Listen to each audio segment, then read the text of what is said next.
All right, welcome to another edition of Carnivore Bites. I'm your host, Jeff Sherman, along with Dr. Eric Lopkin. Dr. Lopkin, it's no surprise what's in the news now, correct? Yeah, everybody's talking about the Cavanaugh appointment and what's going to happen with the sexual harassment hearing. What do you think is going to happen? I'm not sure how much room the Republicans are going to give her. They have already said she wants to testify. They said, okay, you could testify in public, you can testify in private. We can send people to you. They even offered to have outside counsel, female counsel, do the questioning for her. She is digging in her heels. She does not want any of these. She's trying to lay down conditions. And it seems to me like she just doesn't want to be under oath. So what do you think the problem? Do you think it's a facade? It's a fake? What do you think? I mean, it's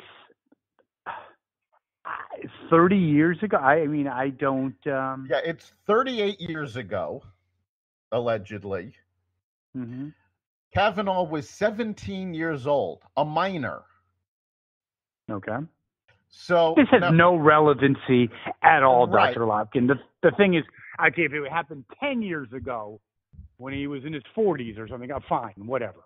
Right. If it happened while he was on the bench, absolutely. Important, relevant information. How many people can say they're the same as they were when they were 17? So what happens? Do you think it gets torpedoed? I honestly think it'll drag on for a little bit and ultimately end up being meaningless. I think he's still going to get past the committee. I think he'll still get past the Senate. They will push his appointment through. What I would like to see, she keeps making a big deal. She wants an FBI investigation.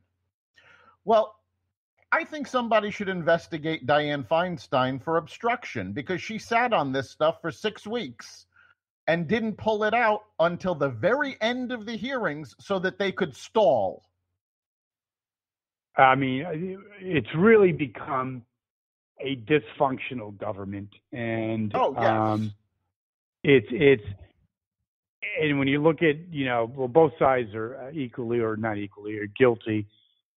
Democrats have to get a little bit more guilty of this, but like Dianne, some of these Democrats have had positions that, like Dianne Feinstein was for the border. Now she's for open. What is the Democratic Party now? Please tell me.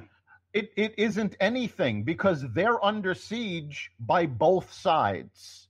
They're under siege from the general public who went more centrist and more right and elected Trump, and now they're under siege from within their own party. Dianne Feinstein is facing a primary from another socialist. Mm-hmm. So yes, all of the mainstream Democrats are under siege by the wackos on the left. And how did it happen? How did the Democratic Party? What happened? I mean, how did the whack job? And they have all the power. Make no mistake about it. In other words, it's like maybe the Tea Party, which really isn't a good analogy, but if you defy the left wing of the Democratic Party, you're in trouble. Yeah, they have been taking over. It's why Bernie did so well in the primaries in 2016, despite them being rigged against him. It's why Obama took a second term and kept such control over the party, because he's the one that really set all this up. I mean, these so-called socialists, most of them are younger. They grew up under the Obama administration. No doubt. Believing no question. Government should do everything for me. I shouldn't have to work to do these things. I should just get things for being alive. No doubt. It's kind of interesting, though, in the Florida gubernatorial race, the Socialists is ahead of the Republican. I mean, this thing is getting a little scary, isn't it? It's getting a lot scary. And honestly, I mean, if the Socialist wins Florida, Florida will go down the tubes. And I've spoken to Democrats down there. They know this. They don't. Well, why is he ahead of the polls then? They don't want this. Well, no, I'm talking about party officials. They don't want the socialists to win, but they can't come out and support the Republican because they're party officials. True. So the Kavanaugh, you think, does get confirmed? I think he'll still get confirmed. Okay, I still think that the Socialist does not win in Florida. And now the last question is the blue wave midterms. How do you see it now? I think the blue wave is gaining strength, and it's getting scary because it's not a blue wave of mainstream Democrats. I would agree with you. These are left-wing socialists who have taken over the Democratic Party.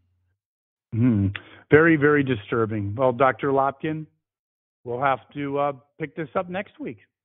Absolutely. Thank you very much. Take care.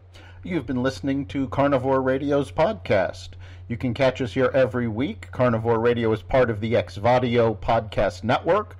You can listen to the podcast at blogtalkradio.com/Xvadio.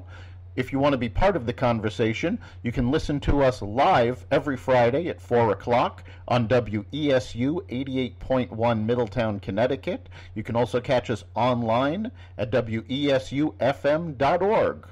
We look forward to hearing from you and see you next week.